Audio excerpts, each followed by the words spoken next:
Today I'm going to show you how to turn an old disused bed into a strawberry patch that will provide you with an abundance of fruit.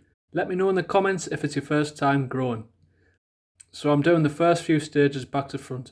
I'm putting in the strawberries first and then dismantling the frame, but I wanted to get them in the ground ASAP. It's worth saying that I had a thick black sheet covering this bed for a year, hence the lack of weeds. If you're creating a new bed or have lots of weeds, you will either have to dig them out or lay some weed membrane or cardboard down first.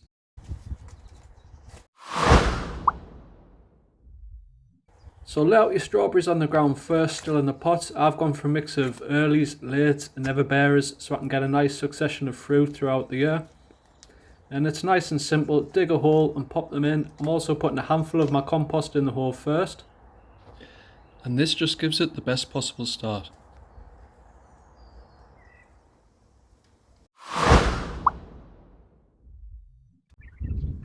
Okay, now to remove the old structure. And I'm building a new structure out of old fence panels a customer of mine gave me, and I'm trying to reuse as much as possible to do it as cheaply as possible.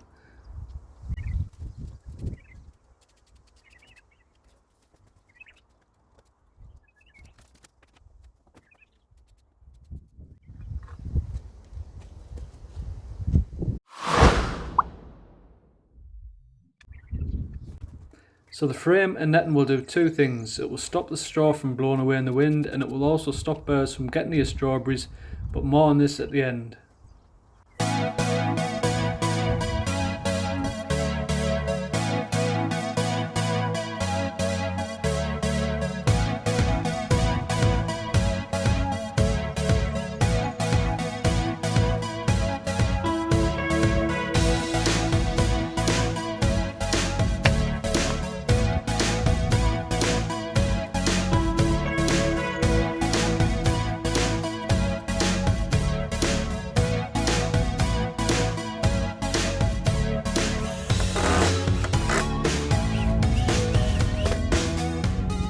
Strawberries should be positioned in full sun, and the layout and design of any veg patch or indeed garden can make or break your experience and results.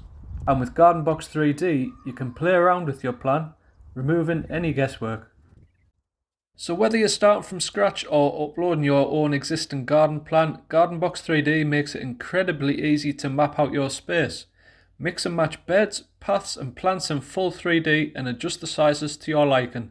To get the best harvest, position is everything. Use the built-in compass and sunlight simulator to test different times of day, making sure your strawberries get the perfect amount of sun. You can walk through your future garden and tweak the layout until it's absolutely perfect before buying a single thing. Get GardenBox 3D with a 50% discount and start planning your dream layout today.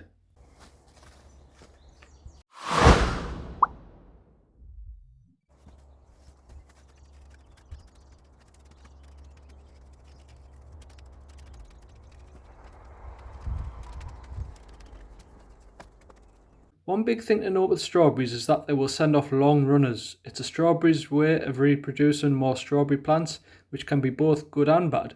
It takes its energy away from producing a good crop of fruit, but on the flip side you can get free strawberry plants.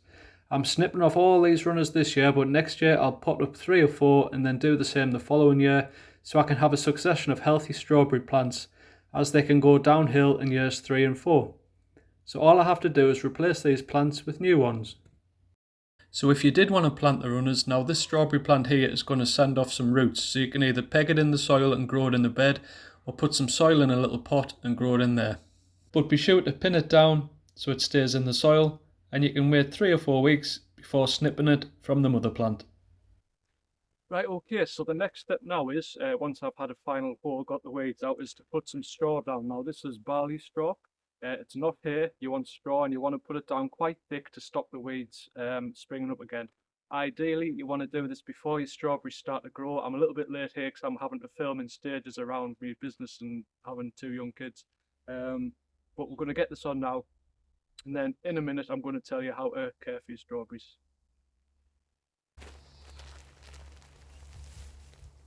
Water them 2 or 3 times a week, and do include a feed in that as well, using tomato feed. Happy growing, and don't forget to say hello and subscribe.